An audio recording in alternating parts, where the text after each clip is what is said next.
राधे राधे दोस्तों, आप सभी को हरतालिका तीज की बहुत सारी शुभकामनाएं। हरतालिका तीज का व्रत भादो मास के शुक्ल पक्ष की तृतीया तिथि को किया जाता है।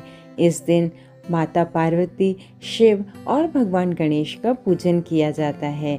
इस दिन सुहागन स्त्रियां अपने पति की लंबी आयु और घर की सुख समृद्धि के लिए व्रत को रखती है और कुंवारी कन्याएं अच्छे वर की इच्छा पाने के लिए इस व्रत को और पूजा को करती है। हरतालिका तीज का व्रत बहुत महत्वपूर्ण माना जाता है। इस व्रत का पूजन सभी जगह पे अलग अलग तरीके से किया जाता है।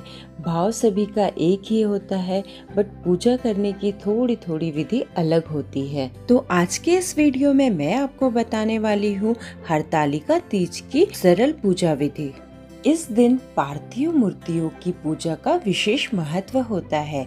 हम बालू से या मिट्टी से इन मूर्तियों को बनाकर इनकी पूजा करनी होती है।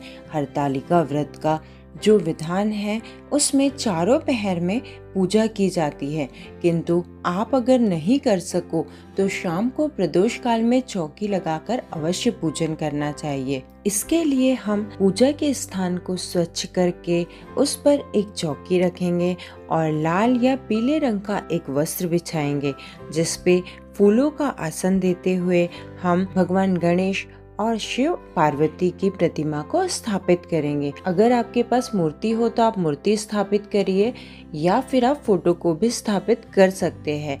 वैसे विशेष पूजन जो होता है वो पार्थिव शिवलिंग का और माँ पार्वती की मूर्ति का होता है। यहाँ मैंने बालू से बनाकर शिवलिंग और माँ पार्वती की मूर्ति ले ली है।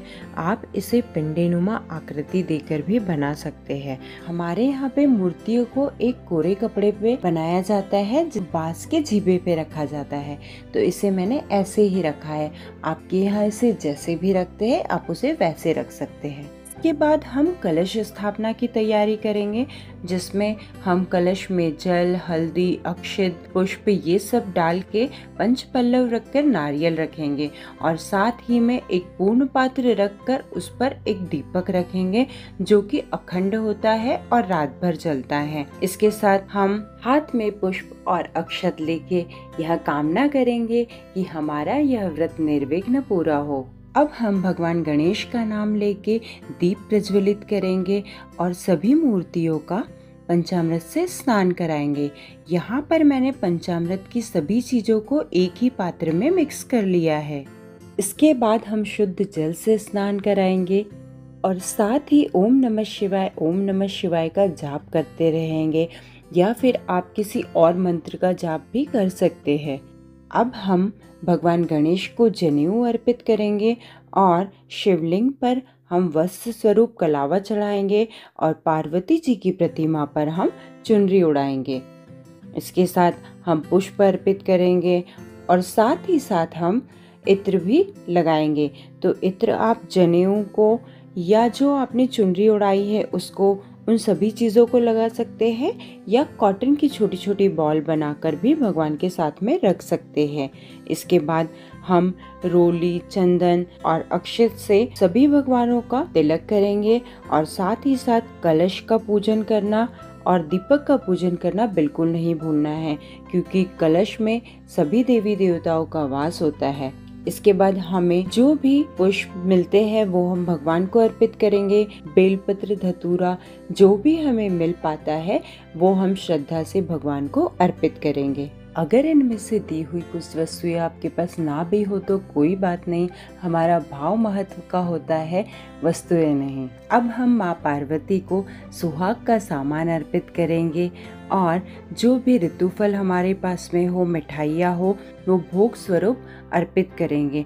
अगर हमारे पास में खीरा हो तो खीरा पूजा में हमें अवश्य रखना चाहिए। इसके साथ साथ हम एक श्रीफल भी माँ पार्वती को अर्पित करेंगे। मुख शुद्धि के लिए हम पान के साथ में बताशा, लौंग, इलायची ये सभी भी अर्पित करते हैं। इसके बाद हमसे जितना भी बन पड़े उतना दक्षिणा हम निकालेंगे और हाथ में पुष्प और अक्षत लेकर कथा को सुनेंगे। कथा का वीडियो ऑलरेडी मेरे चैनल पे दिया हुआ है, मैं उसकी लिंक डिस्क्रिप्शन बॉक्स में और आई बटन में दे दूंगी। इस पूजा में हवन का विशेष महत्व होता है, तो हमें हवन ज़रूर करना चाहिए। यहाँ पर मैंने गाय के गोबर के उपले लिए हैं, जिसे मैंने कपूर की मदद से अग्नि प्रज्वलित कर ली है। और मैं सबसे पहले हवन कुंड की पूजा करूंगी, जिसमें मैं पुष्प, हल्दी, कुमकुम ये सब लगा के मैं हवन की पूजा करूंगी। और उसके बाद ओम नमः शिवाय, ओम नमः शिवाय, श्री शिवाय नमस्तुभ्यम का जाप करते हुए हवन सामग्री से आहुति दूंगी। इसके बाद बायने के लिए हमसे जो भी बन पड़ता है वो हम निकालेंगे और धूप, दीप, अगरबत्ती दिखाते हुए भगवान की आरती करेंगे। ये आरती हम दीपक से भी कर सकते हैं और कपूर से भी कर सकते हैं, लेकिन ध्यान रहे हम अखंड दीपक को अब नहीं हिलाएंगे। भगवान को हम सच्चे मन से प्रणाम करेंगे। अगर पूजा में हमसे कोई भी गलती हुई हो तो उसके लिए हम माफी मांग लेंगे। हे शिव पार्वती, मैं जब तक रहूं तब तक सुहागन रहूं और आपके इस व्रत को करती रहूं। मुझे इतना सामर्थ्य बनाना, ऐसी कामना करते हुए भगवान को प्रणाम करेंगे। तो ये था मेरा आज का वीडियो। उम्मीद करती हूँ कि आपके लिए यह वीडियो यूज़फुल होगा। अगर मेरे वीडियो से आपकी थोड़ी भी मदद होती है या आपको मेरा वीडियो पसंद आता है तो प्लीज़ इसे लाइक कीजिएगा, कमेंट कीजिएगा और चैनल को सब्सक्राइब कीजिएगा। और हाँ, अपने फ्रेंड्स और फैमिली में इसे शेयर करना बिल्कुल ना भूलिएगा। इसके अलावा हरतालिका तीज से जुड़ी हुई पूजा के कुछ और वीडियोस मेरे चैनल पे ऑलरेडी पोस्टेड है, तो उसे भी जाकर एक बार विजिट कीजिएगा। जल्द ही मिलते हैं एक नए वीडियो के साथ। तब तक के लिए आप सभी को धन्यवाद। जय श्री राधे। हर हर महादेव।